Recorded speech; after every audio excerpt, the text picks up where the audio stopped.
नमस्कार साथियों, आप सभी का स्वागत है विनोद अपडेट इंडिया पर। मैं हूं विनोद यादव। साथियों, आज की सेशन की कोई अपडेट है तो वो भारत और चाइना को लेकर के है, क्योंकि अभी ऑपरेशन सिंदूर कुछ महीने पहले हुआ था तो उस टाइम में ट्रंप आगे आए थे निकल के। उन्होंने कहा कि सीज फायर मैंने करवाया था, मैंने बोला आपका जो ऑपरेशन है या युद्ध है उसको मैंने रुकवाया था। साथियों, वो किस्सा खत्म हुआ नहीं, उससे पहले एक भाई साहब निकल के आ गए। ये चाइना के विदेश मंत्री हैं, चाइनीज लोग हैं। ये लोग अब फुटेज लेने के लिए आ गए। मतलब ये लोग ये कह रहे हैं कि आपका जो युद्ध है वो हम लोगों ने रुकवाया था। अब समझ में ये नहीं आ रहा है कि यार ट्रम्प कह रहा है मैंने रुकवाया था, चाइना वाले कह रहे हैं हम लोगों ने रुकवाया था। समझ में ये नहीं आ रहा कि रुकवाया किसने था, आखिरकार है क्या यह पूरा माजरा। साथियों, ऑपरेशन सिंदूर होता है। ऑपरेशन सिंदूर में हम लोगों ने पाकिस्तान की अच्छी खासी कुटाई की थी। मतलब पाकिस्तान को अच्छा खासा पीट के आए थे हम लोग, चाहे पाकिस्तान के फिर वो एयर बेस हो, चाहे पाकिस्तान के जो आतंकवादियों के ठिकाने हो। मतलब जितनी अच्छी धुनाई कर सकते थे हम लोगों ने इनकी अच्छी धुनाई की। जब धुनाई की, जब इनको लगा कि हम लोग नहीं जीत पाएंगे, तो इन लोगों ने सीज फायर का ऐलान किया। और साथियों, आपको बता दूं, जैसे मीडिया के अंदर ये चलता है कि ये युद्ध हुआ था, युद्ध हुआ था, ये युद्ध नहीं हुआ था, ये ओनली ऑपरेशन था। भारत और पाकिस्तान के बीच में ऑपरेशन था। अगर ये युद्ध होता तो भारत इसको नेक्स्ट लेवल पे या नेक्स्ट प्लानिंग पे लड़ता, और शायद फिर वो तो एक अलग ही तरीके से लड़ा जाता। साथियों, ये ऑपरेशन सिंदूर, इसका कोई क्रेडिट लेने के लिए सबसे पहले आया तो फिर ट्रम्प चचा आए। ट्रम्प चचा निकल के आए, उन्होंने कहा कि मैंने सीज फायर करवाया था। भारत का डीजीएमओ ने कहा कि नहीं नहीं, आपके कहने पे नहीं करवाया। भारत सरकार ने, भारत के प्रधानमंत्री ने पार्लियामेंट में भी ये बोला कि नहीं, अमेरिका के कहने पे हम लोगों ने सीज फायर नहीं किया, सीज फायर हम लोगों ने किया है। तो सिर्फ और सिर्फ पाकिस्तान का डीजीएमओ और भारत का डीजीएमओ आपस में मिलकर बात किए और उसके बाद में सीज फायर का ऐलान हुआ। साथियों, ये कहानी खत्म हुई नहीं, उससे पहले ये भाई साहब निकल के आ गए। ये चाइना के विदेश मंत्री हैं, और चाइना के विदेश मंत्री ये कह रहे हैं कि भाई साहब, आपके बीच में जो आपके और पाकिस्तान के बीच के अंदर, मतलब भारत और पाकिस्तान के बीच में ऑपरेशन सिंदूर होता है, उसकी कोई मध्यस्थता करवाया या उस झगड़े को सुलझाया तो वो चाइना ने सुलझाया। अब ये पूरा माजरा क्या है, या पूरी कहानी क्या है साथियों, मैं उसको बैक से एक एक चीज को लिंक करते हुए हम लोग आपको समझते हैं। आपको समझने में थोड़ी आसानी होगी और समझ अच्छे से आएगी।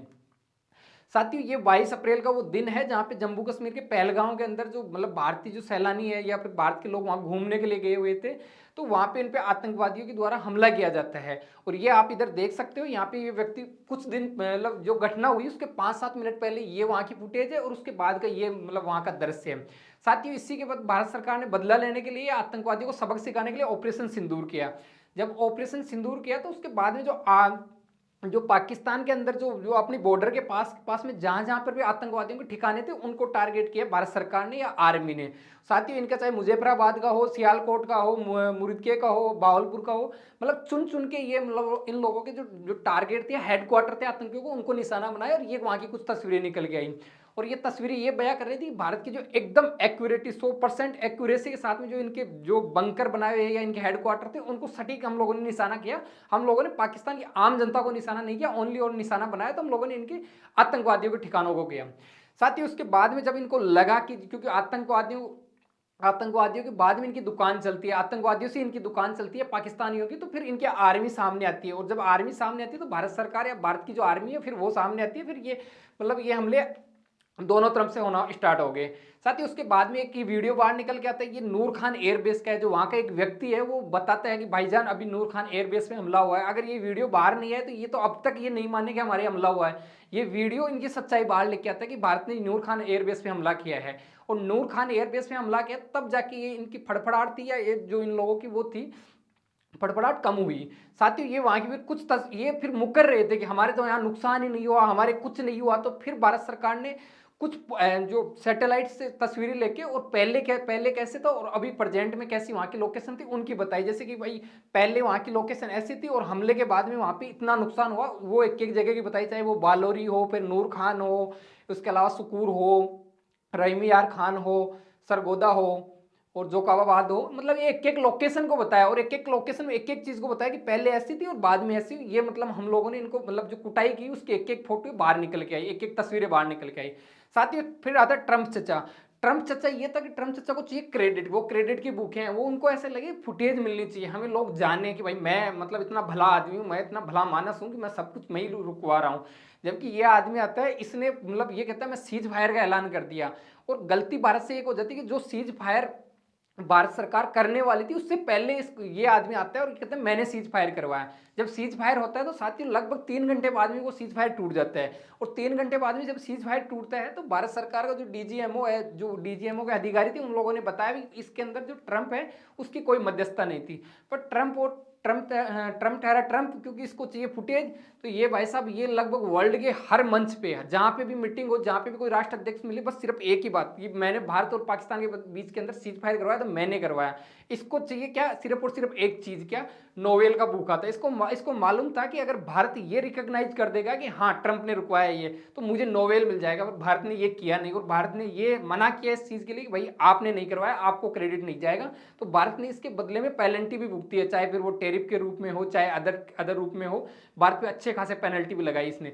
और भारत ने ये लगभग 90 जगह बोल चुका है, हर जगह हर डिप्लोमेटिक मीटिंग में यही बोलता है कि मैंने रुकवाया। हाल ही में वहां पे जो इजराइल के प्रधानमंत्री आए हुए नेतन्याहू पीएम आए हुए हैं, तो उनको भी यही कह रहे हैं मैंने यार उनकी रुकवाई थी, पर वो नहीं मान रहे थे। जब ये चीज पाकिस्तानियों को मालूम चले कि भाई ट्रंप क्रेडिट का भूखा है, तो ये दोनों लपक के आगे चले गए, और ये दोनों जाके कहे कि हाँ यार ट्रंप चाचा आप नहीं करवाया था सीज फायर, आप नहीं करवाते तो हमारे मतलब हमारी इतनी कुटाई हो जाती कि हम लोग संभल ही नहीं पाते। तो ये भाई साहब पहुंच जाते हैं। लगभग हर वर्ल्ड की जो मीडिया है वो भी यही सोच रही थी कि यार ट्रंप इनको अपने ओवल ऑफिस में कैसे बुला सकता है, और ओवल ऑफिस में बुला के इतनी हंसी के साथ में फोटो कैसे खिंचवा सकता है। और ये दोनों रंगे बिल्ले इनके पास में गए, तो ये ऐसे नहीं गए, क्योंकि ट्रंप है, ट्रंप व्यापारी आदमी है, वो ऐसे नहीं बुलाता किसी भी आदमी को। इन्होंने बुलाया कि भाई मेरे लिए क्या लेके आओगे, मैं फोटो तो खिंचवा लूंगा आप लोगों से, मेरे लिए। तो इन लोगों ने कहा कि देखो भाई साहब हमारे बलूचिस्तान है, बलूचिस्तान में वहां पे निकलते हैं एयर मिनरल्स, वहां पे मिनरल्स निकलते हैं, वहाँ पे खनिज है, आप अपनी जो आप वहाँ पे लगाओ, आपकी पूरी जो कंपनियां हैं वो सब चीज़ें वहाँ लेके आओ, आपके लिए हम लोग मिनरल्स लेके आए। इन लोगों ने पूरा पाकिस्तान ले जाके परोस दिया अमेरिका की गोद के अंदर। तब जाके इनको अमेरिका वहाँ पे 2 फोटो खिंचवाने देता है, और ये फोटो है उसके बाद में बाहर निकल के आते हैं कि पूरा ये इनको लिए रिश्वत लेके गए थे। उसके अलावा जो ये ट्रंप है उसका बेटा है, उसके लिए क्रिप्टो के लिए पूरा मतलब पूरा पाकिस्तान खोल दिया कि भाई तेरे को जब क्रिप्टो का व्यापार करना, जितना जितना करना उतना कर। साथ ही उसके बाद में अगर इस चीज की कोई अगर स्पष्टीकरण दिया गया, तो भारत सरकार का डीजीएमओ है, भारत सरकार के द्वारा इसको चाहे पार्लियामेंट में हर जगह पे बोला गया, भारत सरकार का डीजीएमओ ने स्पष्ट कहा कि भाई साहब हमारे और पाकिस्तान के बीच में जो झगड़ा हुआ है उसको हम लोग पाकिस्तान का डीजीएमओ का हमारे डीजीएमओ के पास में, इंडिया के डीजीएमओ के पास में फोन आया, उसके बाद में हम लोगों ने इस पर सहमति जताई है। इसमें चाचा चौधरी या चाचा ट्रंप की कोई इसके अंदर वो मध्यस्थता नहीं है। उसके अलावा जो डीजीएमओ उसने ये भी कहा कि यार ये भारत सरकार ने भी कहा कि द्विपक्षीय मुद्दे हैं हमारे, मतलब ये एक तरीके से ऑपरेशन था, कौन सा युद्ध थोड़ी था ये, हम लोग तो ऑपरेशन कर रहे थे। तो हमारे द्विपक्षीय मुद्दा है, 2 देशों के मुद्दे हैं, दोनों देश आपस में बात कर लेंगे, तीसरे को पंचायती करने की कोई जरूरत नहीं है। साथियों अब निकल के आया ये नया खिलाड़ी भाई साहब, ये एक नया ही आया है, ये थोड़ा लेट हो गया, मतलब लेट इतना हो गया 5-6 महीने लेट हो गए। अब ये इसको लगा कि यार नहीं फुटेज पूरी ट्रंप ही ले रहा है, तो ये अब निकल के आता है, ये कहता है कि मैंने रुकवाया, कौन सा भारत और पाकिस्तान के बीच में युद्ध हुआ था, ऑपरेशन हुआ था, उसको मैंने रुकवाया था, ये निकल के आते हैं। साथियों इनके विदेश मंत्री हैं वो कहते हैं, वो ये बयान देते हैं कि भाई उनको वो वहाँ पे एक मीटिंग हो रही थी, मीटिंग के अंदर ये पूछा जाता है कि आप लोगों ने मतलब वर्ल्ड के अंदर जो अभी इस टाइम के अंदर जो माहौल चल रहा है उस पर क्या विचार है। तो उन्होंने कहा देखो वर्ल्ड के अंदर जो माहौल चल रहा है वो एकदम टेंशन का माहौल है, उस माहौल के अंदर चाइना की क्या भूमिका है। तो चाइना की ये भूमिका है कि चाइना मतलब इन इन देशों के बीच में ये हुआ, इनके बीच में मध्यस्थता करवा रहा। तो फिर जब एक एक का नाम लिया गया तो इन्होंने एक नाम निकल के आया कि भाई भारत पाकिस्तान के बीच में हम लोगों ने करवाया था। अब ये कहानी उसके बाद में जब आपको मैं एक चीज बताऊं कि किन किन देशों का नाम लिया, तो इन्होंने बोला कि हम लोग उत्तरी म्यांमार के अंदर जो अभी जो सबसे ज्यादा क्राइसिस का टाइम चल रहा था उसके हम लोग मध्यस्थता करवाते हैं, ईरान का परमाणु मुद्दा उसमें करवाया, पाकिस्तान भारत के बीच में हम लोगों ने करवाया। उसके अलावा ये लोग बताते हैं कि इजराइल और फिलिस्तीन मुद्दा है उसके बीच में हम लोगों ने करवाया, कंबोडिया थाईलैंड का उसके बीच में हम लोगों ने मध्यस्थता करवाई। और जैसे ही ये भारत और पाकिस्तान का नाम लेते हैं तो समझ में नहीं आया कि इतने दिन तो क्रेडिट लेने के लिए भूखा था तो वो ट्रंप था, अब भाई साहब ये भी निकल के आ गए, ये पीछे रहने वाले थोड़ी हैं। अब साथियों हंसी का पात्र तब बन जाती है ये चीजें कि भाई साहब आप लोग तो युद्ध एक तरीके से भारत से इनडायरेक्ट आप ही युद्ध लड़ रहे थे, क्योंकि पाकिस्तान के पास में जितने भी इक्विपमेंट थे, जो भी हथियार थे, उपकरण थे, वो आप ही के थे, चाहे वो J-10 फाइटर जेट हो, फिर आपकी PL-15 मिसाइल हो, फिर इसके अलावा आपका जो डिफेंस सिस्टम, चाइना के पास में सब कुछ ही आपका है। लगभग ये बताया जाता है कि 75 से लेकर 85 मतलब 75 से 80% जितने भी उपकरण हैं या फिर उनके पास में जो हथियार हैं चाइना के पाकिस्तान के पास में वो सारे चाइनीज हैं। तो आप कैसे करवा सकते हो, आप तो एक तरीके से इनडायरेक्ट आप युद्ध लड़ रहे हो। और एक तरीके से चाइना इस जो वार हुई थी अपने ऑपरेशन हुआ था उसके अंदर चाइना एक तरीके से जो लेबोरेटरी का काम कर रहा था, वो एक तरीके से टेस्ट कर रहा था कि भाई साहब लाइव टेस्ट देख रहा था कि अपने वाली PL-15 काम करती है कि नहीं करती है, अपने वाला J-10 काम करता है। और भारत ने जो धज्जियां उड़ाई थी वो ये भी जानते हैं, क्योंकि इनकी PL-15 काम नहीं की। ऐसा एक भी जगह नहीं भारत में जहां पे एग्जैक्ट इसने इन लोगों की स्ट्राइक काम की हो, जबकि भारत ने तो इनके एग्जैक्ट जो रिहायशी इलाके हैं एक एक जगह पे जो आतंकवादी ठिकाना था उसी को हिट किया है, किसी भी रिहायशी इलाकों को हिट नहीं किया। जबकि रिहायशी इलाकों के बीच में इनके आतंकवादियों के वो बने हुए थे, ठिकाने बने हुए थे। उसके अलावा जो इनके एयर बेस थे उन पे एग्जैक्ट एयर बेस, इनके फाइटर जेट कहाँ खड़े हैं, इनके परमाणु उपकरण कहाँ पे हैं, उन पे एग्जैक्ट जाके हम लोगों की जो मिसाइलें थी वो एग्जैक्ट हिट कर रही थी। जबकि इनका एयर डिफेंस सिस्टम लेके बैठे हुए थे चाइना का, वो भी फेल होता हुआ दिखा था। और ये पूरी कहानी सब बाहर निकल के आई।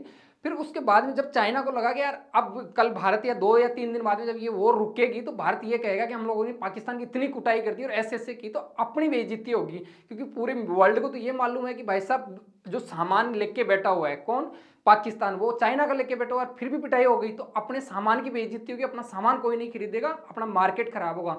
तो भाई साहब इन लोगों ने क्या किया कि AI से नए अकाउंट बनाए, और नए अकाउंट बना के ये क्या करते हैं कि जो जहां जहां पर भी राफेल, जैसे राफेल को मार गिराया, ऐसी मतलब नई नई घटनाएं बताई कि भाई भारत के इस एयरबेस को हिट कर दिया, और मतलब फेक न्यूज का जो नैरेटिव गढ़ना स्टार्ट कर दिया, या फेक न्यूज फैलाना स्टार्ट कर दिया। भारत सरकार का जो PIB है वो एक एक चीज को फिर कंडेम करता है कि भाई साहब ये सब चीजें फेक हैं, ये सब चीजें झूठ और चाइना के द्वारा फैलाई जा रही है, ये फेक न्यूज। मतलब एक तरीके से फेक न्यूज का वार स्टार्ट हो गया। उसके बाद में चाइना को अपनी इज्जत बचानी थी, इसलिए ये सब चीजें होती हैं। साथियों ये कहानी, ये अब देखो मैं आपको बताऊं, इनके अभी क्या कि ये सब चीजें इतना हो गया, उसके बाद में अब उस टाइम में तो ये कह रहे थे कि ये फेक नहीं है, सही है सही है, पर अब ये चीजें बाहर निकल के आ रही है। कौन? क्योंकि इनके अभी पाकिस्तान के डिप्टी प्राइम मिनिस्टर हैं, जो डिप्टी प्राइम मिनिस्टर है इसार डार, वो कह रहे हैं कि भाई साहब भारत ने 36 घंटे में 80 ड्रोन दागे थे, और ड्रोन के साथ में ही भारत ने एग्जैक्ट इनके जैसे एयरबेस थे ना उनको हिट किया था। और ये बात वो बाहर कहते हैं, ये बात जब प्रेस में आई तब मतलब भारतीय लोगों को तो और ज्यादा खुशी हुई कि यार देखो इतने दिन आप लोग झूठ बोल रहे थे, आखिरकार आपने मान तो ली बात की, आपकी पिटाई तो हुई है। साथ ही इसी के बाद में इनके जो राष्ट्रपति हैं वो कह रहे हैं कि भाई साहब मेरे को तो इतना फोन आ गया था, मेरे सेक्रेटरी लोग ये कह रहे थे कि साहब आप तो बंकर में छिप जाओ, अब इंडिया अब जो आ गया अपना नए विकराल रूप में आ गया, वो अच्छी खासी पिटाई कर रहे हैं। और ये इनके राष्ट्रपति की स्टेटमेंट है कि हम लोग बंकर में छिपने के लिए तैयार हो गए थे।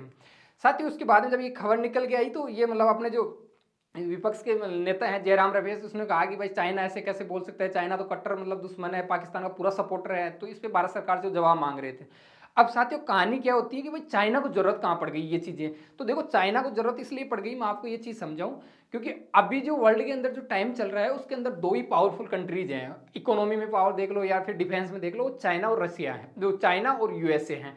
अब चाइना को ये लगता है कि यार अपने को लोग कैसे जानेंगे, अपने को फुटेज कैसे मिलेगी, लोग अपन माहौल के बीच में कैसे हैं, अपन एकदम शांत हैं। तो ये भाई साहब आ गए बीच के अंदर कि नहीं नहीं ट्रंप ने नहीं करवाया, हम लोगों ने करवाया था। और जब ये चीजें लगभग बाहर आई तो अब इनको लगता है कि नहीं नहीं यार अब अपने भी सुपर पावर बनेंगे, क्योंकि अमेरिका के लगभग 800 एयरबेस बना रखे हैं हर देश के अंदर। तो इसको लगता है कि यार नहीं अमेरिका का रुतबा चलता है, अब अपन भी धीरे धीरे आएंगे, क्योंकि इसको थोड़ा सा बुखार चढ़ने लग गया। कौन से वाला कि यार अपन अमेरिका अगर इकोनॉमिक पावर है, हम भी उसके आसपास पहुंचने वाले हैं, तो अपन अपना मतलब रुतबा कैसे बनाए। तो ये मतलब भारत की जो बीच के अंदर जो मुद्दा था उसके अंदर आके कूद गई कि थोड़ी बहुत फुटेज मिलेगी। अब साथियों चाइना चिढ़ क्यों रहा है, भारत को इतना नीचा क्यों दिखा रहा है, उसकी कहानी मैं बताऊं। अभी हाल ही के अंदर हम लोगों ने एक सेशन भी किया है कि वर्ल्ड के अंदर भारत 4th लार्जेस्ट इकोनॉमी बन चुका है, और जो टाइटल छीना है 4th लार्जेस्ट इकोनॉमी बनने का वो जापान से छीना है। जापान की और चाइना के कभी नहीं बनी, आज तक का रिकॉर्ड है, इतिहास है, चाइना और जापान के कभी नहीं बनी। तो अब भारत, अब वो पहले इनके क्यों नहीं बनती थी, क्योंकि वो बढ़ रही थी। अब कोई भी देश अपने आसपास में किसी भी बड़ी कंट्री को या किसी भी देश को बड़ा नहीं बनने देगा, क्योंकि उसकी वैल्यू कम होगी। तो अब चाइना के बगल में भारत बड़ा बन रहा है, या भारत अपने आप में पावरफुल कंट्री बनता जा रहा है, तो चाइना को ये चीज पच नहीं रही है। चाइना को लगता है कि यार एशिया में दो देश अगर पावरफुल बन जाएंगे तो फिर हमारे को कौन पूछेगा, या हमारी वैल्यू कम हो जाएगी। तो चाइना को ऐसे लगता है कि जब मैं वर्ल्ड के अंदर मैं व्यापार करने जाऊंगा तो एशिया में अगर दो देश होते हैं तो फिर मेरे पास क्यों आएंगे लोग, तो भारत के पास में जाएंगे। तो मैं अगर अपने आप को सुपर पावर रिकॉग्नाइज करता हूं या अपने आप को दिखाता हूं, तो लोग फिर इंडिया के पास में क्यों जाएंगे, फिर मेरे पास में आएंगे। क्योंकि ये तो स्वाभाविक है कि एक महाद्वीप के अंदर दो वर्ल्ड की एक कोई अगर पॉपुलर या वर्ल्ड का पावरफुल देश है तो लोग उसी के पास में जाएंगे। तो चाइना अपने आप को उस पथ पे या उस चिन्हों पे ले जा रहा है। और साथियों इसी के अलावा चाइना हाल ही के अंदर जो अरुणाचल प्रदेश के जो नागरिक हैं उनको वो अपने चाइना के अंदर डिडेक्ट करता है। उसके अलावा यूट्यूबर लोग हैं उनको जो अरुणाचल प्रदेश के लिए कुछ भी बोलते हैं उनको रोकता है। अभी ये जो सलमान खान की मूवी आ रही है गलवान पे, बैटल ऑफ गलवान, तो उसके लिए ये इनकी जो ग्लोबल टाइम्स है उसके अंदर ये मन में आता है वैसे छापता है। तो चाइना भी किसी चीज से चिढ़ रहा है तो भारत जो इकोनॉमी बन रहा है उससे, और वो भारत को कम दिखाने की कोशिश कर रहा है कि देखो यार भारत तो हमारे सामने लगता है कि यार भारत की तो हम लोग, भारत की लड़ाई लड़ाई उड़ाई तो हम लोग सुलझाते हैं, भारत है ही क्या चीज। तो भारत को कम आंकने या भारत की जो मार्केट वैल्यू है या मार्केट के अंदर जो रेपुटेशन या जो छवि है उसको खराब करने पे लगा हुआ है इस टाइम में। इसलिए ये मतलब जो जैसा मन कर रहा है वैसे ही भाषण दे रहा है। साथियों ये पूरी कहानी है, पूरी एक वर्चस्व की है और किसी चीज की नहीं है कि हमारा माहौल या हमारी मार्केट के अंदर फुटेज कैसी है, पॉजिटिव है कि नहीं है। जबकि भारत सरकार ने कई बार बताया है कि भाई साहब शिमला समझौता हुआ था 1972 वाला, उसके अंदर हम लोग चाइना और जो मतलब पाकिस्तान और जो इंडिया का जो मुद्दा है वो हम जाने हमारा काम जाने, बीच में आप चौधराट करने के लिए मत आया करो। आपकी पंचायती आप अपने घर पे रखो, आप दूसरे पे पूरा आके मत थोपो, आप अपना काम से काम रखा करो। और इस पे भारत सरकार को भी खींच के जवाब देना चाहिए, क्योंकि चाइना मतलब अगर अभी मुंह लग गया तो फिर ये भविष्य के अंदर जैसे अरुणाचल प्रदेश के राज्यों को अपना बता देता है, ऐसे बहुत सारी चीजों के लिए बोलने लग जाएगा। तो इसको चुप करना भी बहुत जरूरी है। और साथियों आपको हमारा ये सेशन वाकई में अच्छा लगा हो तो आप लाइक करके जाओ, और आप साथियों चैनल पे नए हो तो प्लीज सब्सक्राइब करके जाओ। और इतने पेशेंस के साथ आप लोगों ने सुना उसके लिए थैंक यू, धन्यवाद।